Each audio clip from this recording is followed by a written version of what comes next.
Hello everyone, welcome to another day 5 challenge in the LeetCode. So the day 5 problem statement is the best time to buy and sell stock too. So let's get into the problem statement. So say you have an array of which the ith element is the price of a given stock on day I. Alright, so design an algorithm to find the maximum profit. You may complete as many transactions as you like, which means buy one and sell one share of stock multiple times. Okay, but there is a note saying that you may not engage in multiple transactions at the same time. That means you must sell the stock before you buy again. So okay, so the example you have an array. So by this note, which we need to understand is every alternative element within the array is the selling price and the buying price. So no two adjacent elements can't be the selling or buying. So with the explanation that you see here, on day 2 price is equal to 1, but and it was sold for 5.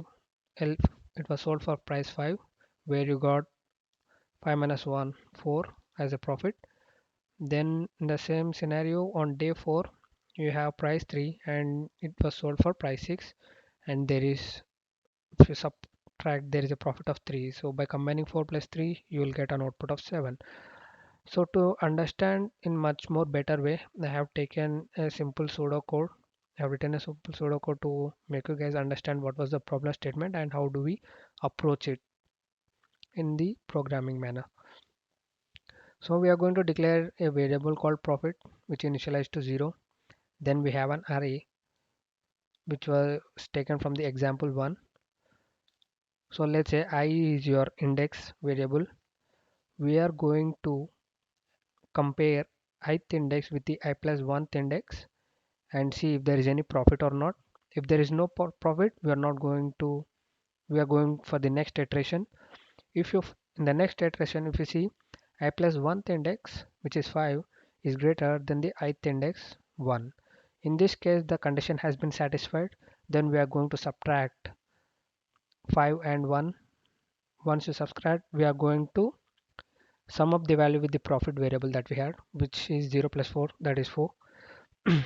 We are going to follow the similar process for the complete array, and then we come across at the value 3 and 6, and then we we have already got 4 as the value. In the second iteration we are going to add up the new value that we have got, which is 3 in this part in the third iteration, and add up to the profit, which will be 7.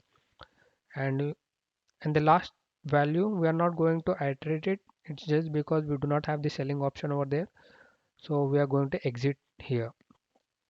So this is the basic pseudocode implement approach that I was thought of. That was my thought process. Now let's get into the implementation part for the same. So before we are going to implement it, I just want to handle one boundary case. Just if we do not have any values in the prices list, I just want to return 0. Next, I'm going to initialize a variable profit with 0. Then I'm going to traverse through with all the elements in the prices.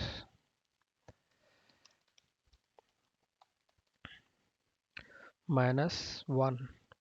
So why I have taken here minus 1 is just because I am going to look for the I plus 1th index in within the ith iteration. So that is why we do not want to get the index auto bounds exceptions. So that is why, and moreover we are not going to pick up the last element as it is actually done, it doesn't have the selling option. Okay, now I'm going to handle the condition that I have mentioned in the pseudocode. If prices plus I plus 1th index is greater than ith index, then I'm going to get into the loop condition, and I'm going to subtract I plus 1th index with ith index. Okay, so once I do that, I'm going to Once the array has been finished, I am going to return the profit value. I hope now we do not have any syntax errors this time. So let's submit the solution.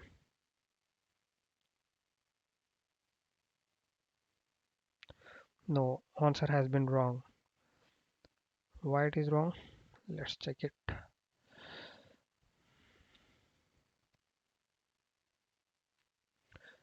So 5, then I'm going to, sorry, I have been using caps I think now we are good to go. Let's resubmit the solution.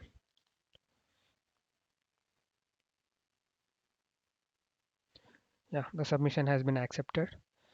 Let's check the runtime of the solution, and if there is an efficient one, then we might have to think about our line of thought which we had for the pseudocode.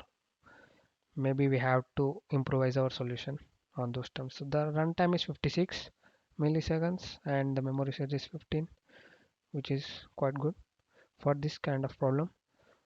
And our runtime beats 90+% of Python 3 submissions.